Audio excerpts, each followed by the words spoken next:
xam nga li lay xamal ne Macky Sall ak ñu mandal ay dof lañ mooy zibili biñ doon jéem a def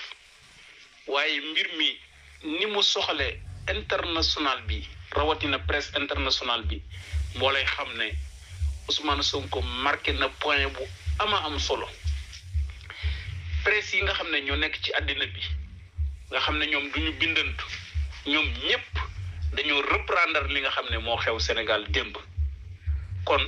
da lay won ne Macky Sall moom xanaa ci biir Sénégal lay nekk di ciblé ci ñi nga xam ne ay nervi lañ mais du génn ti mukk ci àddina bi di tiitaru comme ni mu ko baaxoo defee saa bu daan dem ci àddina bi day tuumaal opposition bi naan ay terroriste lañ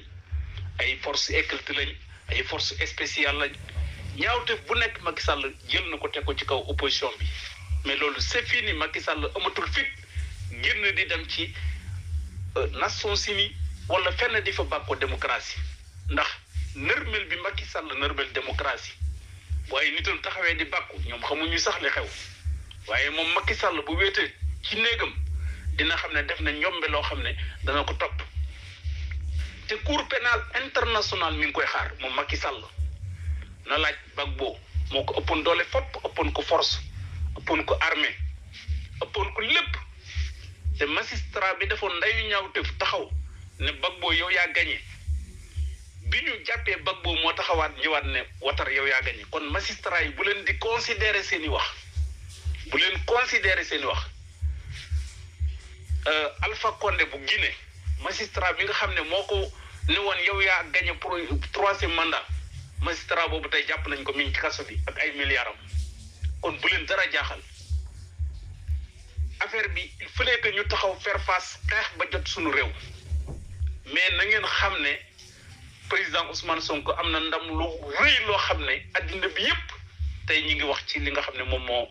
am ci kawam BBC CNN journaux yi nga xam ne daal yi ñuy bàyyi xel la Al Jazeera ñoom ñëpp reprendre na ñaawteef bi Macky Sall def ci kaw président Ousmane Sonko kon loolu maanaam ñi xamul rek la ñuy nekk ci biir dëkk bi di leen won ne leen Macky Sall ñaawteef bi mu def ñoom ñi ci wane mbégte mais addina bi moom Macky Sall xam ne dutul génn fenn te man gëm naa ne Union africaine balaa yàgg danañ wax kon ñun ñi ànd ak président Ousmane Sonko li nu am nan ko xam te xam ne rendez-vous bi soreetul rendez-vous sunu diggante ak Macky Sall soreetul